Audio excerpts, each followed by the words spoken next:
Sisikat dapat ako dun eh. Para naman ayaw yung umusad yung karir ko eh. Hoy, anong karir ang sinasabi mo? Eh, kakapanalo mo pa lang, lumalaki na yung ulo mo. At gusto mo bang makapagkita dun sa Jeremy na yon? Nay, hindi naman para makipag-date. Para dun sa commercial nga. Sisikat naman ako dun, makikita ako sa TV. Ganon? Eh, paano? Paano kung mabuko ka niya na hindi ka naman talaga totoong pipitbingin? Eh di nabuko ko. Ah, ganon. Akala mo ganon lang yon. Eh, paano kung mabilibig ka? Eh, di bulaklak ng city jail ka na.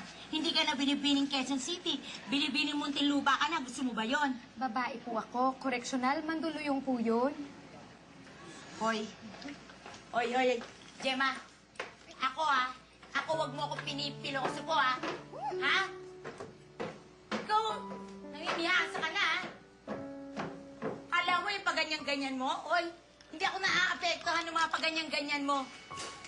Kahit ano pa sabihin mo. Nag-lock? Nag-double lock? Kahit mag-triple lock pa yan, hindi ako papayag.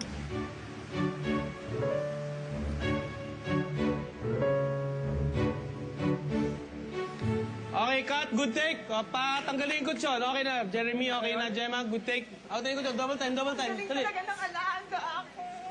Ayun ka lang. Okay lang. Medyo mahirap pero... Uy, saan tayo after? may guesting pa ako eh. Actually, pagkatapos ng guesting niya, meron siyang interview ng bagong show. Pagkatapos nun, may BTR siya for new commercials. Wala ka nang pahinga eh. Pero bukas, afternoon, pwede ka ng lunchtime.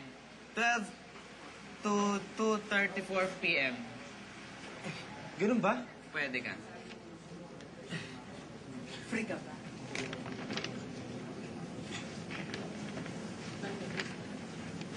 Free daw siya. Oo, sige, susunduin ko kayo.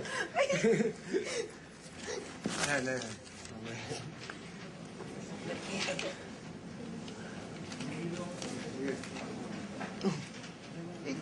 Si Clark Gable to Ito mo ginawa nila sa picture ni Clark Gable Oo nga, no?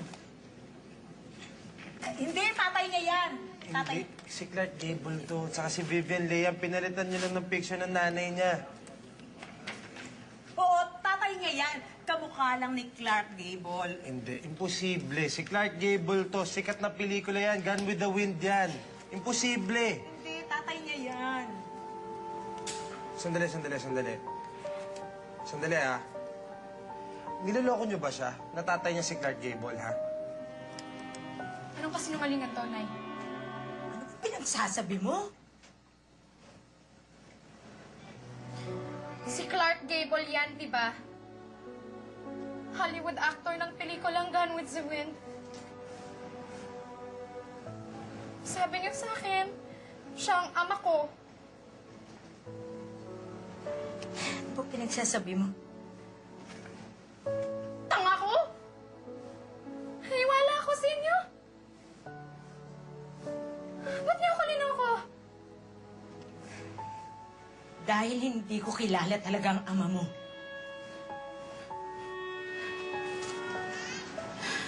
Paano mangyayari na hindi niyo kilala ama ko?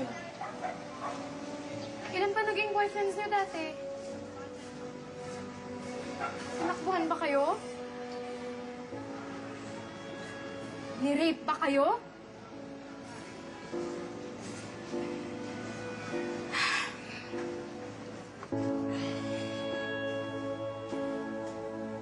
Hindi ko rin kilala ang nanay mo.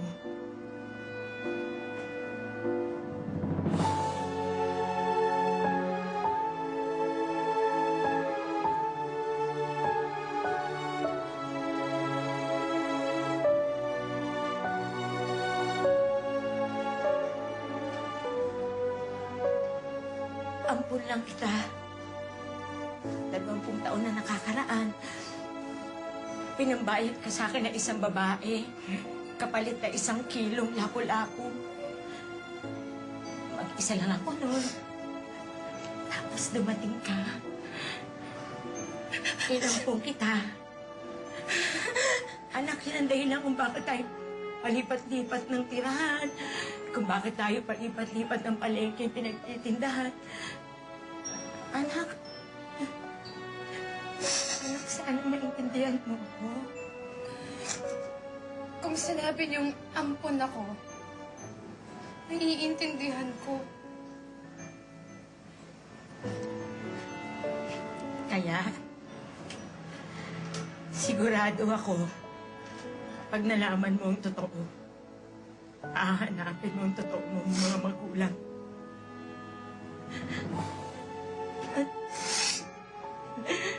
Mahal na mahal kita, anak. Mahal?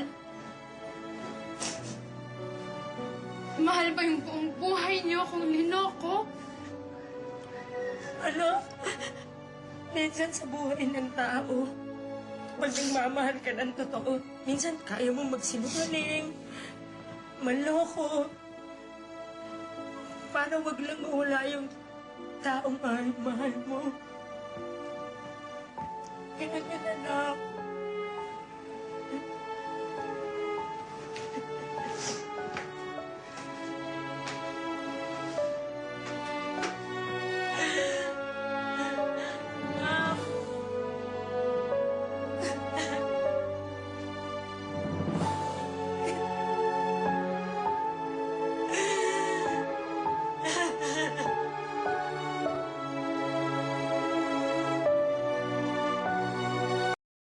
Hindi ko kaya makalimot.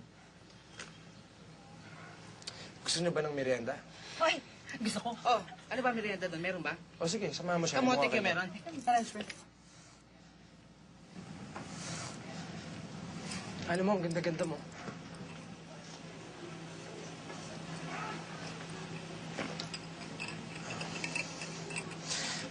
Gemma, alam mo tuwing kasama kita eh. Masaya ko eh. Alam kong hindi mo ako naririnig. Alam kong hindi mo ako kayang kausapin. Pero pakiramdam ko nagkakaintindihan tayo. Pero hindi mo naman ako naririnig, di ba? Hindi mo naman ako naiintindihan. Siguro naman alam mo na ilang beses na akong niloloko. Ilang beses na akong hinihiwalayan. Ano mo sinabi ko sa sarili ko na ayoko na magmahal. Pero nag-iba eh. Ngayon, nakilala kita. Parang, ito na ako eh. Ito na ang sarili ko. Hindi ko na kailangan magpanggap. Hindi ko na kailangan magkunwari. Baka talaga, Gemma. Ninang namang problema ako. Dati, ang simple-simple ng buhay ko. Ngayon, biglang gumulo. Oh, magulo. O, di ayusin. Eh, paano nga ako aayusin? Paano ko naman naaminin kay Jeremy na nagpapanggap akong bingit-pipe para manalo sa binibining QC? Aayawan ako nun. Eh, tingnan mo nga, di nga pala marunong makalimot at makapagpatawad tong si Jeremy. Naku. Maniwala ka dun, no? Pa-action star effect lang yon. Kung di siya makapagpatawad, edi fine. Marami pang ibang guwapong lalaki sa mundo, hindi lang siya. No? Tama. At hindi lang naman siya lalaki sa mundo. Kung ayaw niya akong patawarin, eh di wag. Alam mo, mahirap talagang lokohin ang mga taong mahal mo. Pero may kanya-kanyang rason. Tulad ng nanay mo. Ikaw ba, kaya mo na magpatawad? Mukhang masama tama mo, pre, ah. Yan ba yung binibining QC? Yung pipis bingi? Yun na nga. Yung pinakamaganda, pinakabait. At sa totoo lang siya yung pinaka-perfect para sa akin. Kaya, eto, bibigay ko sa kanya to. No! Huwag mo! Ano ka ba? Bata pa kayo! Baka masira yung karir mo! Tol, easy ka lang. Hindi naman ako magpupropose eh. Hindi pa nga ako sinasagot ng babae. Eh, sabihin na lang natin na she deserves this for being honest, being sincere. Gemma. Guys, ito na si Gemma. May special someone. Ngayon, kung gusto niyo siya kausapin, sabihin niyo muna kay Kimber para ma-translate niya para kay Gemma. At si Jilo nga pala. Tanong mo naman sa kanya, asan si Jilo?